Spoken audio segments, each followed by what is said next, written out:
Magandang umaga, kumusta po? Narito po ulit ang update natin para sa lagay ng ating panahon ngayong umaga po ng September 5, 2023 na kung saan sa ngayon po ay may panibagong LPA na nabuo ulit dito sa loob ng ating area of responsibility dyan po sa may southeastern part ng Taiwan o kaya po ay 846 km east ng Basco, Batanes. Hindi naman po ito banta sa ating bansa at posibleng bukas ng umaga ay makakalabas na rin po yan sa ating area of responsibility, ngunit hindi pa rin po inaalis ang posibilidad na maging bagyo ito sa susunod na mga araw, pero kikilos na po yan palayo at pataas. Ang susunod na bagyo dito sa loob ng ating area of responsibility ay tatawagin po sa local name na Bagyong Ineng. Samantala ang habagat ay patuloy pa rin ang pag-ihip dito sa ating bansa, particular na dito sa western section ng Luzon.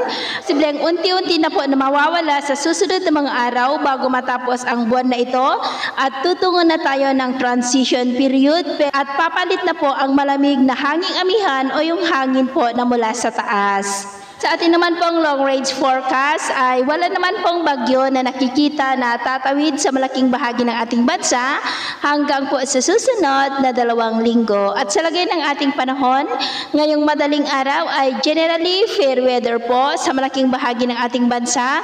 Pero dahil sa habagat ay may mga pulo-pulo na mga pag-uulan sa ilang bahagi po ng Metro Manila, Central Luzon, lalo na po sa western section, Ilocos region, ilang bahagi ng Cordillera, ilang bahagi ng Cagayan at Isabela. At mamaya ay sisikat ang araw sa malaking bahagi po ng ating bansa, pero dahil pa rin sa habagat ay maulap ang kalangitan na may mga pulupulong pag-ulan dyan sa may Ilocos region, ilang bahagi ng Cagayan, ilang bahagi ng Cordillera, lalo na po sa Benguet, ilang bahagi ng Central Luzon, lalo na po sa may Pangasinan, Zambales, Bataan, maging po dyan sa may Mamburao, Occidental, Mindoro. At mamayang hapon, posible ang malawakan na mga pag-uulan sa malaking bahagi ng Luzon, ilang bahagi lamang ng Kabisayaan at ilang bahagi lamang ng Mindanao. Kaya kung lalabas tayo sa ating mga tahanan, ay ugaliin lamang po natin ang magdala ng kahit anong panangga natin sa init ng araw at proteksyon na rin po sa mga biglaang buhos ng ulan.